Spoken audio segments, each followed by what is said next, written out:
Vandeham.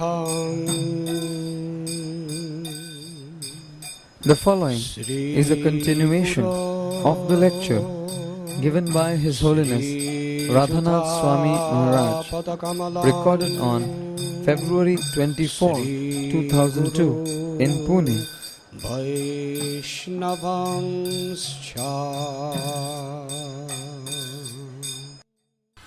He says, I am lame, I am ill-advised. I'm falling at the feet of Sri Madan Mohan for mercy. I'm crippled. I cannot move forward on this path of bhakti. It is only by the stick of the mercy of the Vaishnavas that I can remain. He's begging throughout Sri Chaitanya Charitamrita for the blessings of his readers. Every chapter is crest jewel of all spiritual realizations. And he concludes, Shri Rupa Raghunatha Padi, desiring the shelter of dust of the lotus feet of Shri Rupa and Raghunath, I write this Sri Chaitanya Charitamrita. Throughout his writings, he is revealing his own humble position. Narottam Das Thakur, when these great acharyas write, it's not like the songwriters of today. Vakreshwar Pandit Prabhu and I were discussing this sublime subject last night. He was saying there's a song, beauty's only skin deep. That we shouldn't be attached to the external beautiful features of someone. We should actually see the actual qualities of character in people. So actually it's a nice song in that sense. But then the persons who write it, they're going out and having sex with every beautiful woman they could find. So we see, what is the use? It's a song, it's attractive, people like it, but they have no realization, they can't practice it.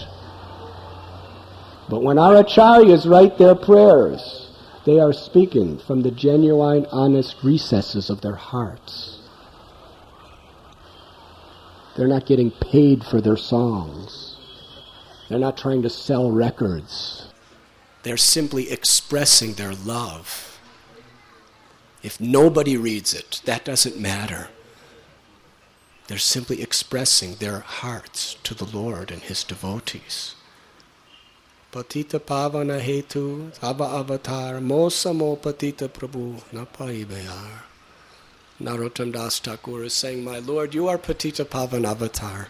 You're the most merciful. You're deliverer of the most fallen. If you see and consider the entire universe, you will not find anyone more fallen than me. So please save me. This is how he is feeling, most fallen. Thakur Bhakti Vinod, how he writes in such a state of humility. He prays to Lord Gopinath that I'm an asura, I'm a demon. But you have delivered so many demons, Krishna. That is my hope. Please save me. And Srila Prabhupada, crest jewel of humility. If we read his prayers on Jaladuta, which was the very substance of the consciousness that established this worldwide Hare Krishna movement. He's praying to Lord Krishna that I have no bhakti, I have no knowledge, but you have given me this name Bhakti Vedanta. Now it is up to you to fulfill the real import of this name. Your most insignificant beggar, A.C. Bhakti Vedanta Swami Prabhupada. I have no power to convince these people of your message. If you give me the power to speak, it is possible. Make me a puppet. Just make me a puppet, O Lord, and let me dance like a wooden puppet and dance according to your desire. My Guru Maharaj has ordered me. Prabhupada would say that was his only qualification. His spiritual master's order. Srila Prabhupada considered himself the most fallen. And therefore, as a true Vaishnava, he could completely, wholeheartedly take shelter of the unlimited mercy of Sri Sri Radha Shyam Sundar, Sri Gaur Nityananda. In Atlanta, Georgia, when he was singing Parama Karuna, he went into the ecstasy of weeping and crying. Parama Karuna Pahundui Jana Nitai Gora Chandra. When he was singing this verse, he went into ecstasy, crying that Lord Chaitanya and Lord Nityananda are the supremely most merciful and kind. They come to deliver the most fallen. Therefore, they are the essence of all avatars. Srila Prabhupada explains that one who is actually humble sees all others as greater than himself. Therefore, can appreciate others' devotional service. Srila Prabhupada explained that Vaishnava culture, which is a culture of the heart, not just a culture of formalities. We address every other devotee as Prabhu. And we are Das, Das, Das, Anudas. That is the spirit. Even if we don't feel like that, we should speak like that as an austerity. But the reason we speak like that is so that we actually gradually develop that state of consciousness. One of the symptoms of humility is one is completely non-envious. We should try to cultivate and fight against this envious nature in order to become really humble. If a person is humble, then he's happy to appreciate others' good qualities. Envy is born of false pride, the desire to be the enjoyer. We can't tolerate when someone else is taking that position better than me. Srila Prabhupada gives the example of Uddhava, such a humble Vaishnava. Krishna sent him to Vrindavan because he wanted Uddhava to learn what is real bhakti from the gopis. When he went to Vrindavan and saw the gopis' ecstatic love, he realized he doesn't have even a single drop of love. Although in Dwarka he was the most intimate associate of Krishna, and everyone knew that. When he saw the love of the gopis, he was thinking, I have no love, nothing. Look at their love.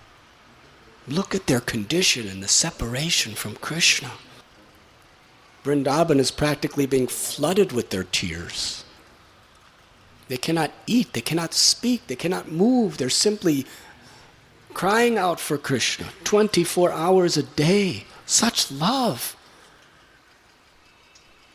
Please listen carefully. Uddhava, seeing the love of the gopis, did not become envious of them. He did not think, I want to become a gopi. They're better than me. So I don't want this position anymore. I want to become a gopi. Did he think like that? He didn't want the position of the gopis. He was actually humble. He prayed to be a lowly creeper of grass somewhere in the dust of the ground of Brajbhumi, with the hope that someday the gopis will step on his head with their feet and he will get that dust. That was his ultimate aspiration. That was his glorification.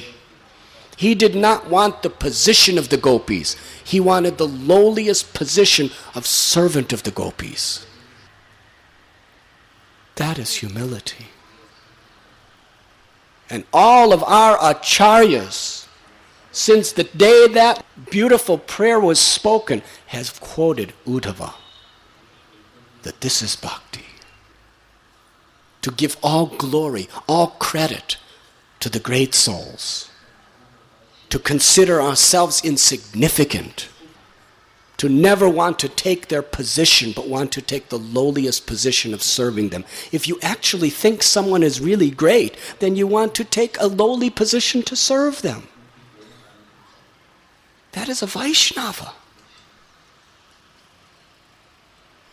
He was ready to reject the opulences and royalties of Dwarka to become a piece of grass in the dust of Vrindavan, to serve the gopis and get the dust of their feet.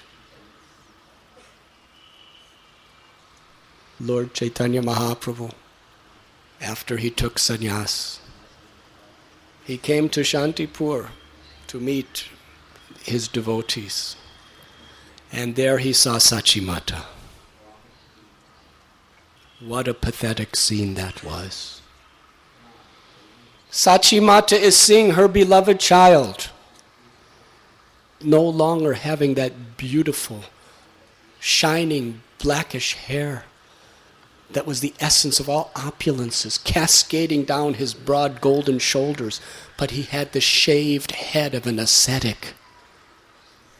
His beautiful golden robes and his jewels and his garlands that would decorate his lovely body were replaced with the drab saffron cloth of a sannyasi.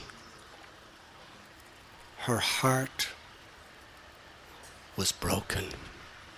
Incessant tears flowing from her eyes. And Lord Chaitanya, in his humility, he fell in dandavat obeisances to his mother, again and again and again.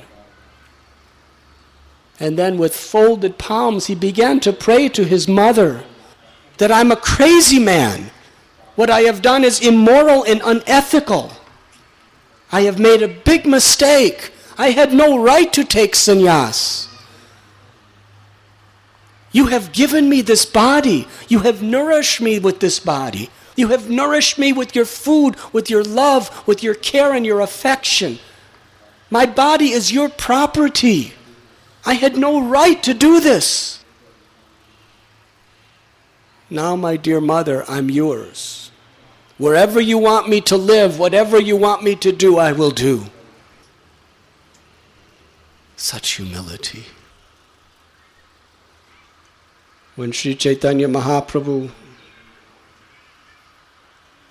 came to Varanasi, he heard about the blasphemings that Prakashananda Saraswati and his followers were inflicting upon him. They were saying such things as this: Chaitanya, we have heard about him. He's just a sentimentalist. He doesn't know the scriptures. He's not a real sannyasi. This man is bogus. We will pay no attention to him. So on the appeal of the devotees, Lord Chaitanya agreed to meet them. So they were all assembled, sitting on a high platform, because after all, holding their dandas, they were sannyasis. They would address themselves, Om Namo Narayanaya. I offer my obeisances unto you, Lord Narayan. Because this is the idea of Mayavad sannyas. When you take sannyas, when you give up the illusion of this world, Brahma Satyam Jagan Mitya, you become Brahman. You become Narayan. So Lord Chaitanya Mahaprabhu was so humble, so respectful to others. He washed his feet where everyone washed their feet.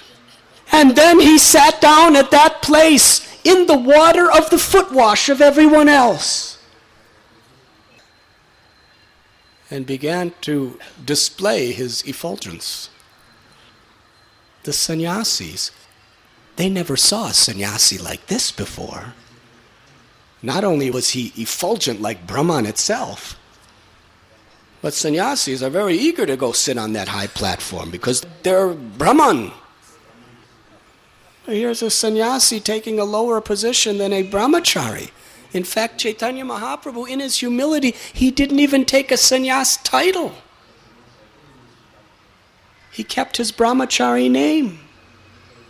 He should have been known as Bharati Maharaj, but he kept the name Chaitanya, which means servant of the Bharatis. Gopi Bhartur Padakamalayora Dasa Dasa Dasa Anudas. When the sannyasi saw him sitting in this dirty place on a lower platform where they're washing their feet, they were astounded. They had never seen such humility. Prakashananda Saraswati's heart melted by seeing his humility. He said, Your Holiness, why are you sitting in that dirty place? Are you feeling some lamentation today? Please come and sit with us. Lord Chaitanya spoke with such simplicity. He said, I have no right to sit with all of you. You are very, very elevated sannyasis and great scholars. I'm very low class. I have no right to sit amongst such great souls. He melted their hearts. Prakashananda Saraswati came down from his raised asana and personally brought Lord Chaitanya up to sit with them with his own hands, thus performing Agyata Sukriti. Somehow the Lord tricked him to render some service, thus fertilizing his heart with this Agyata Sukriti so that the seed of bhakti could be implanted within him. And then they challenged him. You are a disciple of the great Keshav Bharati Maharaj. You should be with us studying Vedanta. What are you doing with all these low-class sentimental women and children? Dancing and chanting. It's below you. It's below your integrity to be like this. Lord Chaitanya Mahaprabhu, he didn't argue with them. You're calling me? What do you say? No, he agreed with them. He said, actually, let me tell you the truth about myself.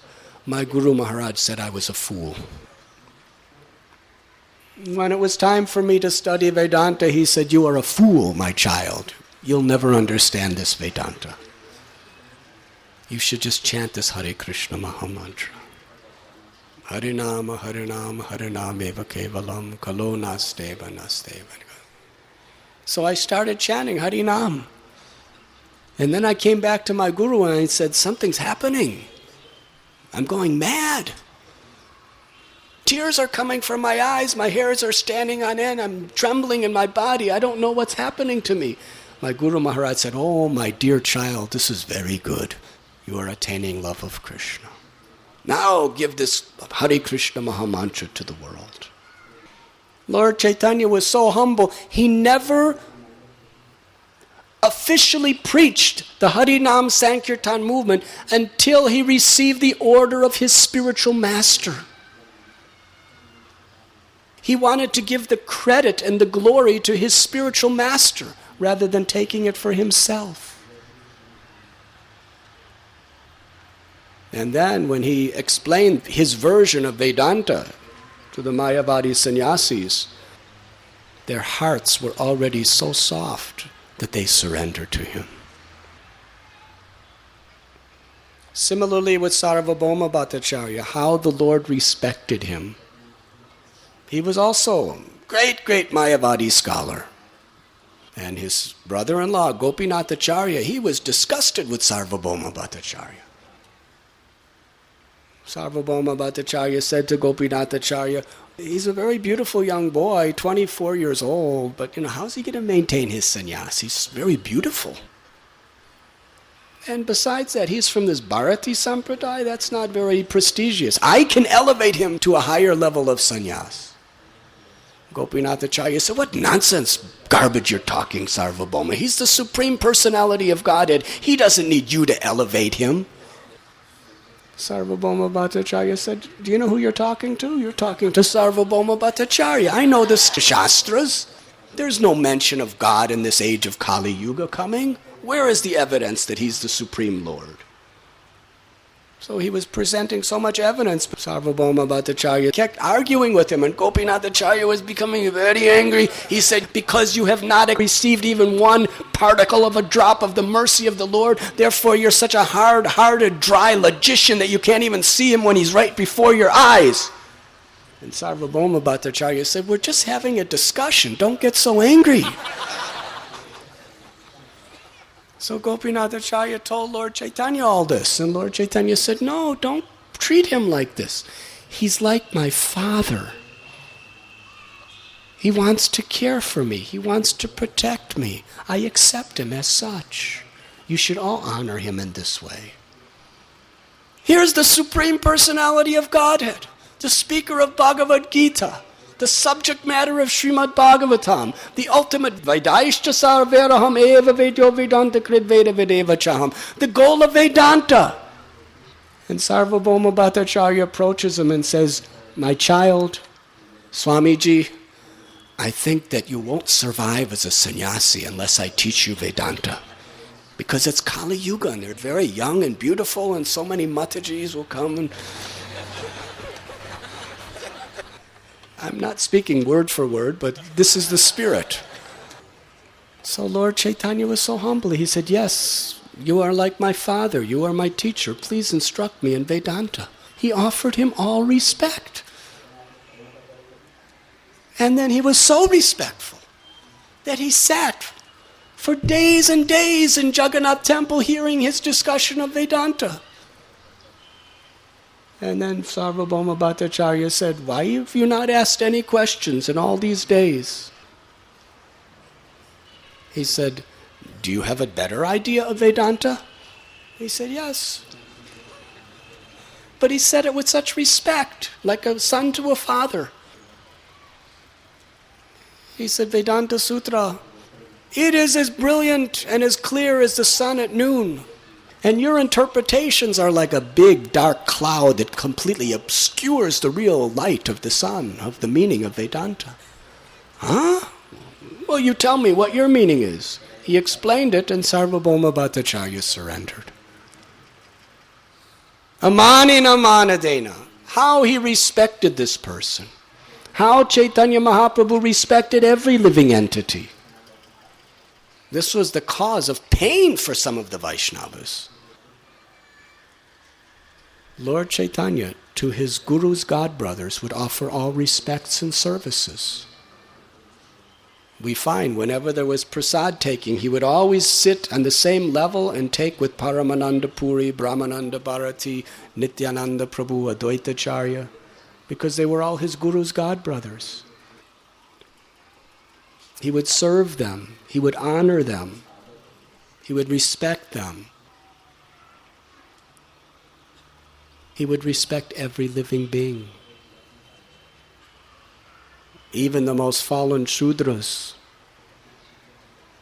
he would respectfully give them Krishna consciousness. Because a devotee who's actually humble doesn't think himself better than anyone. This is actual preaching. Bhakti Siddhanta Saraswati Thakur, anybody that came before him to give him honor and respect, he would address them with folded hands. Dasosmi, I am your servant. And he actually believed that. Even he was Singha Guru, annihilating the misconceptions of Mayavadis and the Sahajas and the caste Goswamis. They were afraid to stand before him, like jackals running when the lion roars. That was his power. But his actual spirit was the servant of every living entity. That's how he was serving the spirit soul within their hearts. There was never pride. There was never, I'm better than you. There was simply a spirit of servitude. Srila Prabhupada, there's a beautiful lecture where he reveals his heart. He told us that whatever credit goes to my spiritual master. And then he actually revealed how he sees his disciples. He said, "You are all the representatives of my Guru Maharaj." What does that mean? That is so esoteric. Because we're taught throughout our philosophy that you must serve the Lord through his representative. Similarly, you must serve the spiritual master through the representative. Prabhupada established a system within ISKCON, that there's GBCs, there's temple presidents, there's regional secretaries, and only a few people, like Tejas Prabhu or Yadubar Prabhu or Dhananjay Prabhu or Bhakti Charu Maharaj, few people were directly, personally serving Prabhupada. For all the rest of the movement, Srila Prabhupada said, "I will accept your service through my representatives." Yes? Actually, thousands of people would be knocking on Prabhupada's door, waiting to massage his feet, but no one was there. Because we understood Prabhupada's plan. We just serve our president, we serve our authority, and that's the way we can please Prabhupada. And that's the way the whole movement existed in his presence. Prabhupada saw every one of his disciples as representatives of his Guru Maharaj. That means he's thinking, servant of the servant. By serving his disciples, his Guru Maharaj will be pleased. That is the respect that he had. And some of the close associates of Prabhupada, they would be very embarrassed when he would call them Prabhu. Because he felt that. That is Mahabhagavat. That is advanced Vaishnava. Amani namanadena, to offer all respect to others. That is humility. To appreciate the good in others without envy. To look for and see the good in others. Srila Prabhupada explained, preaching means to see the spark of inclination to serve Krishna in a person's heart, to look for that, to search it, to see it, and to sacrifice your life to fan that spark and make it grow.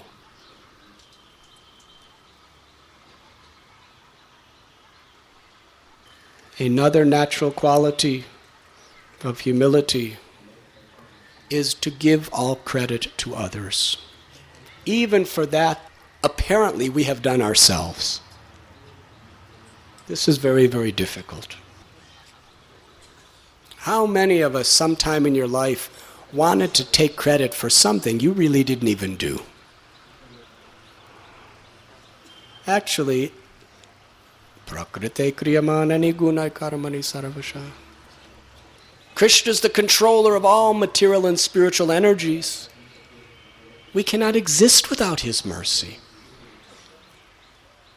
A devotee doesn't want to be the doer. Prabhupada prayed, "Let me be a puppet in your hands."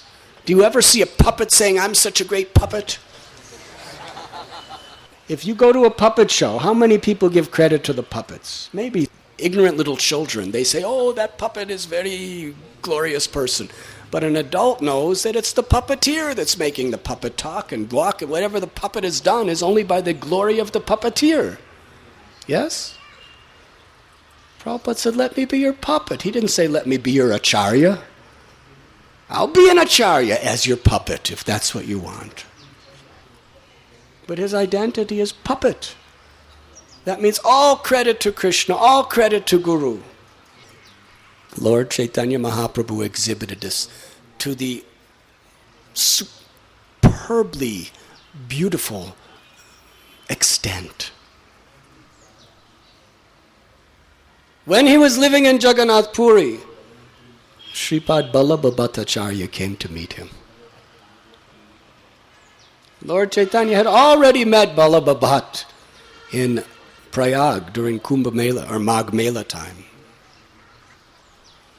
And he knew he was a very, very wonderful devotee and a very great scholar. But Lord Chaitanya wanted to teach what is the humility of a Vaishnava. Please listen carefully. Your lives will never be the same if you just understand this example that Lord Chaitanya has given in this pastime. When Vallabha Bhattacharya came, he began to praise Lord Chaitanya. He was saying such things as, anyone who could spread the holy name of the Lord throughout the world, he is incarnation of Krishna. Krishna Shakti Vina Nahi Tara Pravartana. You are empowered by the mercy of Krishna because you are spreading the Sankirtan movement. And Lord Chaitanya didn't say, yes, you have understood. Lord Chaitanya said, please meet my devotees. Whatever I have, whatever I am, is only by their mercy. He gave all credit for every aspect of his nature to his devotees. He said, this is Advaita Acharya. He is the greatest scholar of the Vedas. He is a true Brahmin on the path of devotional service.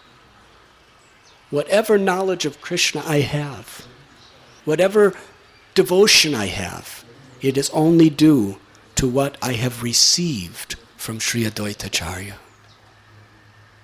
And Nityananda Prabhu, he is avadut.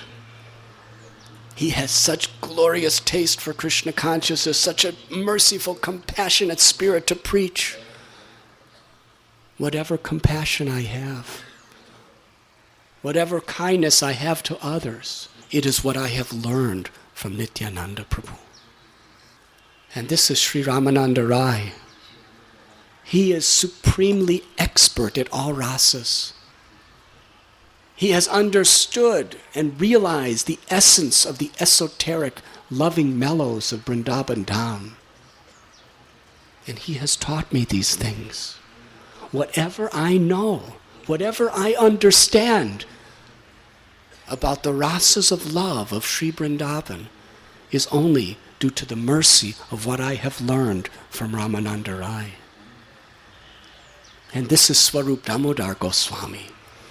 He has the deepest, innermost understandings of the confidential nature of Vrindavan and the love of Vrindavan. My understanding of Vrindavan, my understanding of surrender to Krishna, following in the footsteps of the residents of Vrindavan, whatever I have is only by the mercy of what I have learned from seeing the behavior of Swarup Damodar Goswami. And he continued, this is Srila Haridas Thakur. He will not even eat or drink until he finishes chanting 300,000 names of Krishna every day. He's the Namacharya. He's the foremost proponent of the Yuga Dharma. Whatever I have understood about the glories of the holy name is only by the mercy of Srila Haridas Thakur. And he went to each of his devotees explaining what he has learned from them and what he is because of them. This is Acharya Ratna. This is Pundarik Vidyanidhi. This is Gadadhar Pandit. It is from them that I have learned all the various aspects of devotional service. It is said that Vallabha Bhatta considered himself like a duck in an assembly of swans. Lord Chaitanya Mahaprabhu was ecstatically glorifying the qualities of each and every one of his devotees, and whatever he was, whatever he had, and whatever he was giving to the world, he gave 100% of all credit to his devotees, to others. This is Vaishnava. The Lord himself doesn't take credit. Even Krishna said, the only reason that I have power to give mercy to others and deliver them from material existence is because I worship my devotees. Because I worship my devotees and they have blessed me, therefore I have the power to deliver anyone. This is the transcendental state of consciousness. But yet material conditioning is exactly the opposite. We want to take credit. We want to broadcast what we have done. Das Goswami. No one has ever seen such renunciation. But yet he kept it all secret. If the Lord didn't personally reveal it, no one would ever know. He was secretly, in the middle of the night, going to that place near Singhadwaram, where all the refuse of the spoiled, rotten prasad of Jagannath was thrown. Kaviraj Goswami describes, after the food is offered to Jagannath, it becomes prasad. And much of it is sold in the different stalls. And people who don't buy, some of the prasad becomes rotten. It starts decomposing. So they throw it in the pile so the cows of the Talinga province will eat it. So the cows all day would just be munching on that rice prasad. And sometimes the prasad was so rotten that they would spit it out. And at night, that's all that was left. Raghunath Das Goswami would secretly go and collect that rice, wash it off, and take the inner portion of it. Nobody knew. He wasn't advertising how detached, how renounced he was. Sometimes devotees like to show how I'm very austere, how I'm fasting. But Raghunath Das, he didn't want any credit.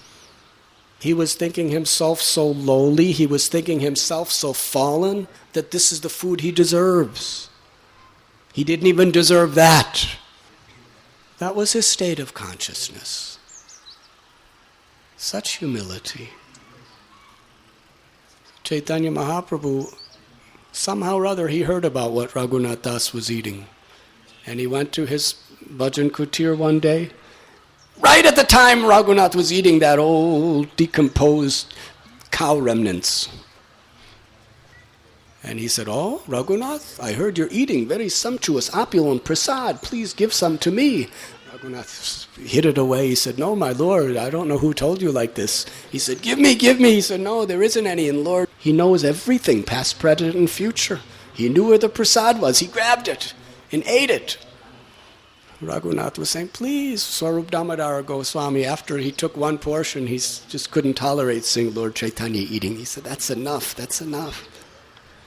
Mahaprabhu was in ecstasy. He said, "I have tasted the most sumptuous cakes and sweets and sabjis and rice preparations of Jagannath, but I have never tasted anything so sweet as the food that Raghunath Das Goswami is eating." What was he tasting? His renunciation. But what is the essence of renunciation? Humility. Ultimately, real renunciation means Trinadapi sunichena taror iva sehishnana amanina manadena kirtaniya sadahari. If we give up all of our wealth, if we give up all of our eating and sleeping, if we're proud, what have we really renounced? Whether we're living in a palace or living under a tree, if we're humble, then we're truly renounced. The renunciation of false pride, the renunciation of the desire for honor and prestige, that is the true renunciation. That means everything is for Krishna. The wealth of the world is for Krishna.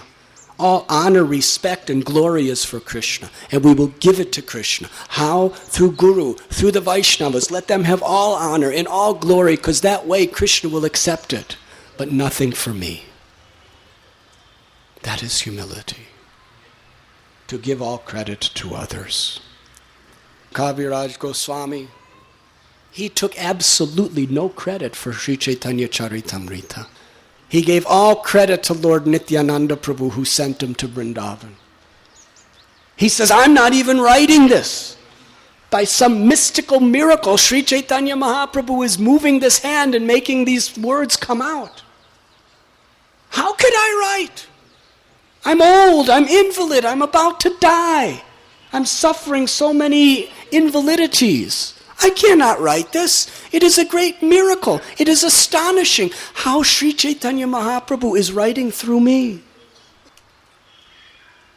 He gives all credit to the Lord, to Rupa and Sanatan, and to all the Vaishnavas, and takes no credit himself.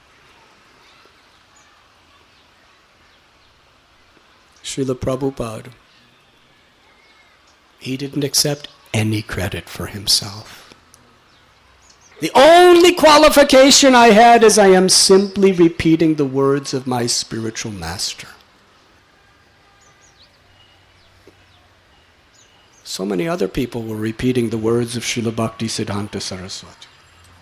There were thousands of people repeating the words of Srila Bhakti Siddhanta Saraswati. It was Srila Prabhupada, by his sacrifice, by his compassion, by his love, that such an old age he sailed across the world with nothing except faith in Guru Maharaj's mercy. But yet he took no credit. My only qualification is I'm simply repeating the words of my spiritual master. And something that would sometimes simultaneously give us joy and pain is when Prabhupada would tell us that all credit goes to his disciples. These young American boys and girls, he would sometimes say, they gave up their beautiful homes, they gave up their wealth to travel to various places in the world, poverty conditions, risking their lives. He gave all credit to his disciples for what they did in spreading Krishna consciousness. But what were the disciples doing? Just trying to follow in the footsteps of what they saw he was doing. He was giving them all power. He was giving them all inspiration. He was giving everything. But he gave credit to the disciples and to his guru. He gave credit to everyone except himself. That is humility. When a devotee is in a humble state of mind, that devotee could bear all sorts of injustices upon himself without complaining and without blaming others. This is a very, very important principle. And there are so many wonderful examples. Srimad Bhagavatam describes Prahlad Maharaj. How his father, Hiranyakashipu, tried to kill him in so many ways, through fire, through snakes, through poison, through drowning, through winds, through crushing under mountains, swords and spears, elephants. But he never criticized his father. He never blamed his father. He was humble. He just accepted it as the Lord's mercy and continued chanting the holy names.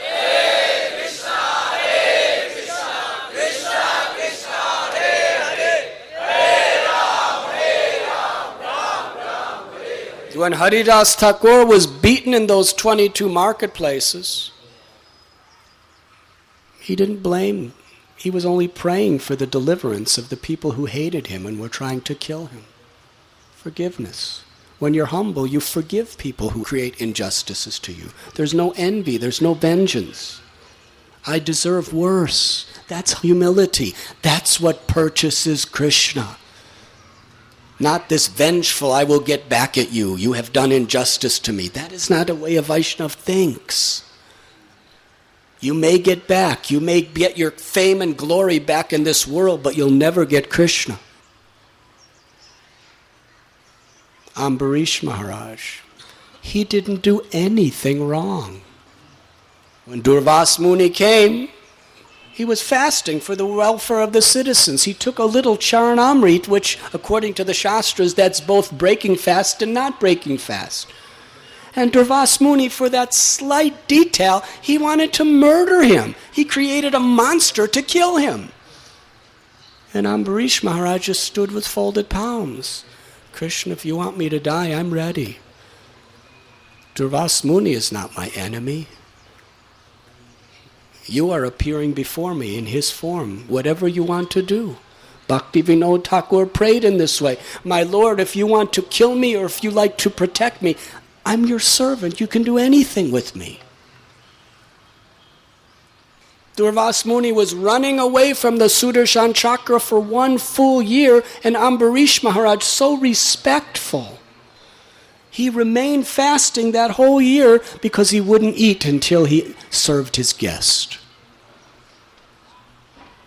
And when Durvas Muni came and fell at his feet and begged forgiveness, Ambarish Maharaj was embarrassed. He said, you have made no offense to me. I'm your servant. Please have prasad. Srivas Thakur, when Gopal Chapala tried to destroy his reputation by putting tantric puja of flesh and wine and everything in front of his house for the worshipping of Chandi Devi, he wanted to destroy the reputation of Srivas. Srivas came out in the morning and saw it and called the townspeople together and said, I want you all to see what I'm doing in secret. He didn't try to defend himself. He accepted the suffering as the mercy of God. Maharaj Chitraketu. When Maharaj Chitraketu was condemned and cursed to become a demon by Parvati, and he didn't even do anything wrong. He was actually showing his affection for Lord Shiva, but she misunderstood him. And she cursed him to die and become a demon. And he just offered his humble obeisances and said, Mataji, thank you. Actually, my honest heart, I only wanted to praise your husband, but maybe I didn't say it right. But now you have cursed me, that's very good. I accept this as your blessing. Now with your permission, I will go and become a demon. He didn't fight against her. He didn't debate against her. He didn't counter-curse her. He was a Vaishnava. Maharaj Yudhisthira. What an example. He was cheated. They tried to murder him. They took away his rightful kingdom for 12 years, banished him to the forest to live like beggars. And after the battlefield of Kurukshetra, Yudhisthira Maharaj was feeling great lamentation. He was thinking, all these great souls have died. And all these women are crying because they're widows. And it's all my fault. All because of my passion to be king, they all died. Such injustices to him. And Dhritarashtra was the cause of all the injustices. He was behind Duryodhana at every step. And Yudhisthira Maharaj served Dhritarashtra with such faith and devotion and love and respect, and considered all sorrows of others to be his fault. Endured sufferings in a humble spirit. Nityananda Prabhu crashed on his skull with the hard pot of Jagai and Madhai. But when Lord Chaitanya came to kill them, he prayed, my Lord, it didn't hurt. They didn't mean any harm. Please give them your mercy. Please forgive them. Sanatan Goswami, when he wanted to serve Lord Chaitanya Mahaprabhu, the Nawab Hussain Shah put him in a dirty, filthy prison with a ball and chain around his body. He didn't complain. He didn't criticize the Nawab. He just accepted it as the Lord's mercy and continued faithfully chanting the holy names. Hare Krishna, Hare Krishna, Krishna Krishna, Hare Hare, Hare Ram, Ram Ram, Hare Hare. How many injustices came upon Prabhupada in his preaching of Hare Krishna movement all over the world? But yet, never complained, always eager to just keep moving forward as the well-wisher, the sincere, loving well-wisher of even those who criticized him and abandoned him. That is the substance of this society. The forgiveness, the compassion, and the humility of Srila Prabhupada.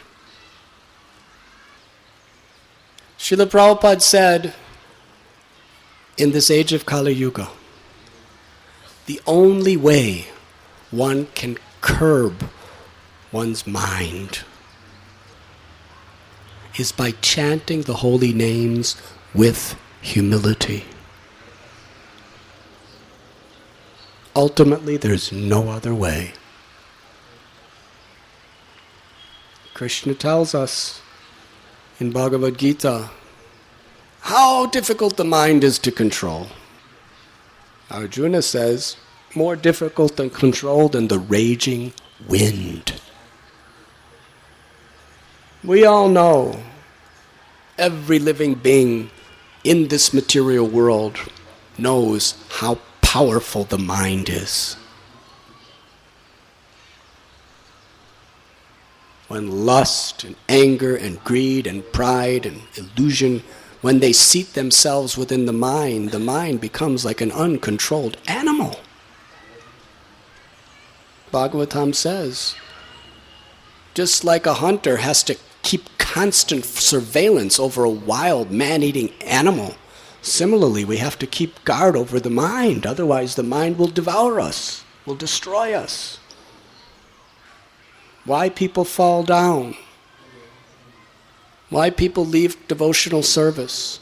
Why people remain in the material world? It is all due to the uncontrolled mind. Being victimized by the senses. Krishna's Rishikesh. He's the master of the mind and the senses. The only possibility of controlling this mind is to take shelter of Krishna. When he takes it upon himself to help us, then we can be delivered from this mind. On our own, it's not possible. Even the great Vishwamitra Muni, most powerful yogi of the history, what he could do, what powers he had, but he could not control his mind and senses until he surrendered to the Lord, took shelter of the Lord. This is the difference between the path of bhakti and all others. It is not an ascending process. We are not trying to conquer Maya by our own intelligence, by our own charitable activities, or by our own austerities or prowess. We are simply appealing to the Lord to save us. That is our only hope. That is our only salvation. Kali Kale Namarupe Krishna Avatar. In this age of Kali, Krishna has descended in his name. Harinama, Harinama, Harinama eva kevalam kalo nasteva, nasteva, nasteva gatiranyata. In this age of Kali, there is no other way, no other way, no other way except the chanting of the holy names of the Lord. Nam namakari bahudanija sarva shaktis. All your power and glory is within your name, my Lord. Namachintamani Krishna's Chaitanya Ras Vigraha. My dear Lord, you are not different from your name. Your opulences, your pastimes, your form, it is all manifested through your name. But how to chant the holy names? How to take shelter of the holy names? That is the most important subject matter, because it is our only means of salvation. It is the only means of entering into the kingdom of God.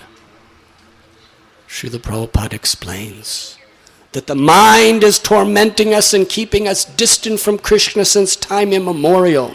It is an unconquerable demon. But Krishna has conquered so many demons. And he's come in his name. Thus, Srila Prabhupada says, the only means of controlling the mind, essentially, is with sincere humility to cry out the holy names of Krishna.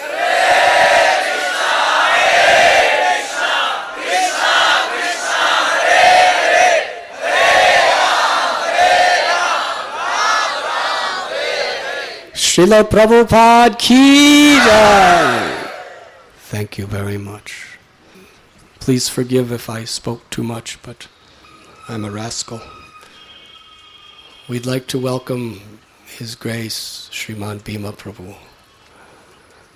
Bhima Prabhu is one of the real faithful soldiers of Srila Prabhupada.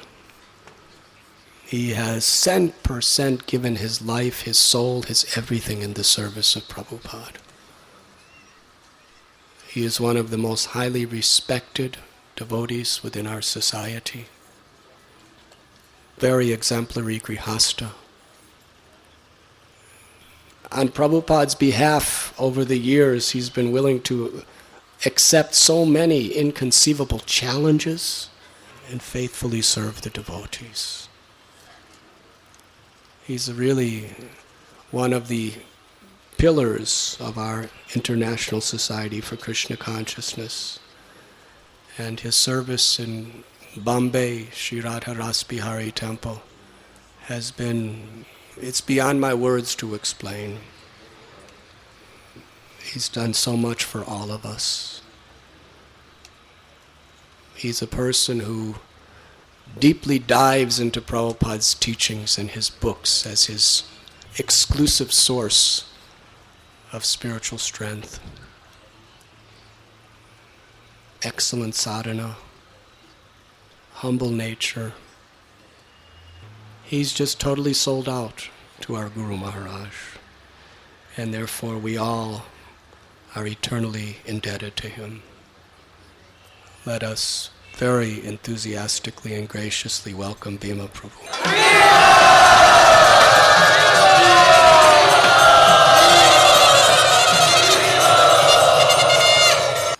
Thank you very much.